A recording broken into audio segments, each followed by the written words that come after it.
Russia అధ్యక్షుడు Putin ఇవాళ ఇండియాకు రానున్నారు. చిరకాల మిత్రుడికి భారత ప్రధాని మోదీ గ్రాండ్ వెల్కమ్ చెప్పనున్నారు. మోదీతో కలిసి పుతిన్ ప్రైవేట్ డిన్నర్ చేస్తారని సమాచారం. దీంతో పుతిన్ కోసం భారీ ఏర్పాట్లు జరుగుతున్నాయి. పుతిన్ సంప్రదాయ వంటకాలను ఎక్కువగా ఇష్టపడతారు. బ్రేక్ఫాస్ట్ లో చీజ్, తేనె కలిపి చేసే ట్వోరోగ్ తింటారు. గుడ్లు, పండ్ల జ్యూస్ తీసుకుంటారు. చేపలు, గుర్ర మాంసం ఇష్టంగా తింటారు. షుగర్ ఫుడ్కు దూరంగా ఉంటారు. అరుదుగా ఐస్ క్రీమ్ తీసుకుంటారు. ఇలాంటి అధికారిక డిన్నర్స్లో చేపల సూప్, నాన్ వెజ్కు ప్రాధాన్యమిస్తారు. దీంతో పుతిన్ ఇష్టపడే అన్ని ఫుడ్ ఐటమ్స్ను మోదీ రెడీ చేయిస్తున్నారు. ఇక ఫుడ్తో పాటే భద్రత విషయంలో కట్టుదిట్టమైన ఏర్పాట్లు చేస్తున్నారు అధికారులు. ఢిల్లీ బ్లాస్ట్ నేపథ్యంలో ఎలాంటి అవాంఛనీయ సంఘటనలు జరగకుండా కట్టుదిట్టమైన భద్రతా ఏర్పాట్లు చేశారు. 5 అంచెల భద్రతా వలయాన్ని సిద్ధం చేశారు. రష్యా నుంచి 40 మందికి పైగా భద్రతా సిబ్బంది ముందుగానే ఢిల్లీకి చేరుకున్నారు. ఢిల్లీ పోలీసులు, ఎన్ఎస్జీ భద్రతా అధికారులు పుతిన్ ప్రయాణించే మార్గాలను ఇప్పటికే తమ ఆధీనంలోకి తీసుకున్నారు.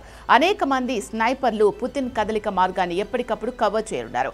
ఏఐ పర్యవేక్షణ, ఫేస్ రికగ్నైజేషన్ వంటి కెమెరాలను పుతిన్ భద్రత కోసం ఉపయోగిస్తున్నారు. పుతిన్ ల్యాండ్ అయిన మరుక్షణం నుంచి ఆయనకు 5 లేయర్డ్ సెక్యూరిటీ పూర్తి స్థాయిలో యాక్టివ్ అవుతుంది. సాయంత్రం పుతిన్ ఢిల్లీలో దిగనున్నారు. అనంతరం మోదీతో ప్రత్యేక సమావేశం కానున్నారు. అటు తర్వాత రాష్ట్రపతి భవన్లో పుతిన్కు ద్రౌపది ముర్ము ప్రత్యేక విందు ఇవ్వనున్నారు. ప్రధాని మోడీతో కలిసి పుతిన్ విందు ఆరగించనున్నారు. ఇక పర్యటనలో భాగంగా 2 దేశాలు కొత్త ఒప్పందాలపై సంతకాలు చేయనున్నట్లు తెలుస్తోంది. అణు ఇంధన రంగంలో పరస్పర సహకారాన్ని పెంచుకునే అవకాశం ఉంది. ఇక శుక్రవారం ఢిల్లీలోని హైదరాబాద్ హౌస్లో శిఖరాగ్ర సమావేశంలో పాల్గొంటారు. రక్షణ, వాణిజ్య రంగాల్లో ద్వైపాక్షిక సంబంధాలపై చర్చించనున్నారు. అనంతరం రాజ్ఘాట్లో మహాత్మాగాంధీ స్మారక చిహ్నాన్ని సందర్శించనున్నారు.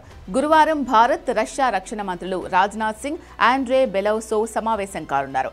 S-400 క్షిపణి వ్యవస్థల కొనుగోలు చేయడం, సుఖోయ్ 30 యుద్ధ విమానాల గురించి చర్చించే అవకాశాలున్నాయి.